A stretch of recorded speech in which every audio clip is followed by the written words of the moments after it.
Талентираниот оперски пејач баритон Дарко Тодоровски успешно ја гради својата музичка кариера во Москва. Првиот студент и магистрант кој добива стипендија на Руската академија за музика Гнесин во Москва, каде продолжува да магистрира и продолжува да специјализира.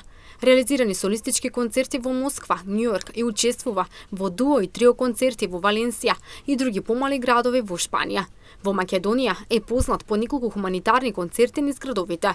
Успех до успех со солистички концерти и награди. Еве на што е најмногу горд. Па секако дека сум горд скоро на сите настапи во Москва. Најпрви на главните улоги кои ги отпеа во театарот во Москва, Сперански. Например, една од моите омилени улоги во едно, тоа е улогата на грофот Алмавива од операта Свадбата на Фигаро. Потоа првата година настапив во Кремљовскиот дворец, во големата сала на Националниот ден на романсата, поради која така се најдов во Русија, во Москва. Горд сум на наградата на меѓународниот надпревар Радуга Мира, кој го носи името на лауреатот на првата награда и секако на наградата за учество на надпреварот Романсијада во Москва.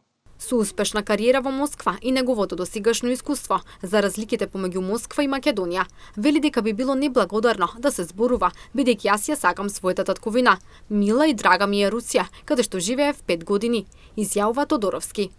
Можеби разликите се во маштабноста во Русија, односно во Москва, е се многу во поголеми размери, единствено. А инаку, повеќе сличности би рекол дека имаме отколку разлики. Имаме многу обата народа, имаме многу талентирани млади луѓе. Како разлика би рекол тоа што во Москва, поради самото тоа што Москва има околу 20 милиони жители, има многу театри, има многу можности.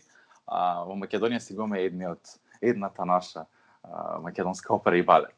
Глобалната пандемија го зафати светот. Тешко е, бидејќи не може да се одржат настапите, ни не достига публиката. Но се надеваме дека ситуацијата ќе се подобри и ќе се вратиме на музичката сцена.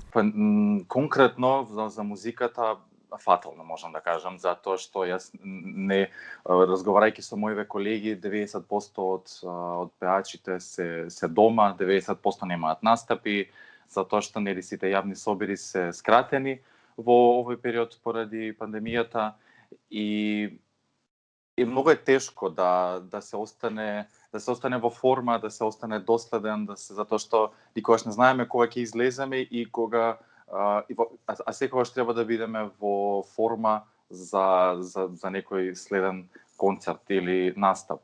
Така да би рекол многу тешко и секој е чест на тие што се држат во форма за време на пандемијава, затоа што сме единствени неколку од луѓето кои што е тешко да во моментов во пандемијата работат.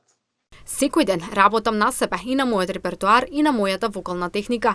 Имам планови за кои се подготвувам и едва чекам да настапувам, бидејќи се подготвувам за неколку солистички концерти, кои за жал поради пандемијата беа откажани, но се надеваме на подобри времиња, вели Тодоровски.